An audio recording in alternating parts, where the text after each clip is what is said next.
അസ്സലാമു അലൈക്കും. കണ്ണൂർ ഗ്രാൻഡ്മ കുക്കിങ്ങിലേക്ക് എല്ലാവർക്കും സ്വാഗതം. നല്ല ചൂടല്ല, ഈ ചൂടിനെ തണുപ്പിക്കാൻ വെറും 3 സാധനങ്ങൾ കൊണ്ട് പെട്ടെന്ന് നമുക്ക് ഒരു ഐസ്ക്രീം ഉണ്ടാക്കാം.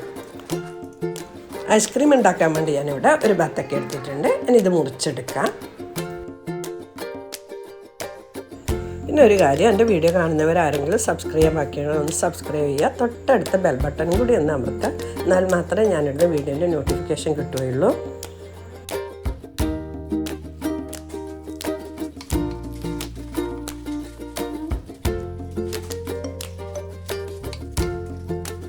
ഒരു ചെറിയ കഷ്ണം ബത്തക്ക ചെറുതായി മുറിച്ചെടുത്തിട്ട് ഇതിൻ്റെ കുരുവെല്ലാം മാറ്റിയെടുത്തിട്ടുണ്ട്. ഇനി മുറിച്ചെടുത്ത ബത്തക്ക ഒരു പാത്രത്തിലേക്ക് മാറ്റിയിട്ട് അടച്ച് വെച്ചിട്ട് ഫ്രീസറിൽ വെച്ച് ഐസാക്കി എടുക്കാം.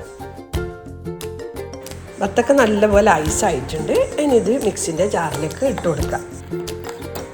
ഇത് ഫ്രീസറിൽ നിന്ന് എടുത്ത് ഉടനെ തന്നെ മിക്സിൻ്റെ ജാറിലേക്ക് ഇട്ട് കൊടുക്കണം. ബത്തക്ക ആയതുകൊണ്ട് തന്നെ പെട്ടെന്ന് ഐസൊക്കെ പോകും. മുഴുവനും മിക്സിൻ്റെ ജാറിലേക്ക് ഇട്ട് കൊടുത്തിട്ടുണ്ട്. ഇനി ഇതിലേക്ക് ഞാൻ 4 ടേബിൾ സ്പൂണ് പഞ്ചസാര പൊടിച്ചത് ഇട്ട് കൊടുക്കുന്നുണ്ട്.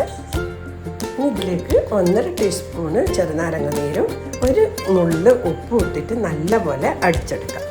നല്ലപോലെ അടിച്ചെടുത്തിട്ടുണ്ട്. ഇനി പെട്ടെന്ന് തന്നെ ഒരു ഐസ്ക്രീം കപ്പിലേക്ക് മാറ്റി പെട്ടെന്ന് തന്നെ കഴിക്കണം, അല്ലെങ്കിൽ ബത്തക്ക ആയതുകൊണ്ട് തന്നെ പെട്ടെന്ന് ഇത് മെൽട്ടായി പോകും. അപ്പം നമ്മളുടെ ബത്തക്ക ഐസ്ക്രീം റെഡിയായി. എല്ലാവരും ഒന്ന് ട്രൈ ചെയ്ത് നോക്കുക. ഇഷ്ടപ്പെട്ടുണ്ടെങ്കിൽ ലൈക്ക് ചെയ്യുക, ഷെയർ ചെയ്യുക, നിങ്ങളെ വിലപ്പെട്ട അഭിപ്രായം അറിയിക്കുക. ഇൻഷാ അല്ലാഹ് അടുത്ത് തന്നെ നല്ലൊരു വീഡിയോ ആയിട്ട് കാണാം. Thank you.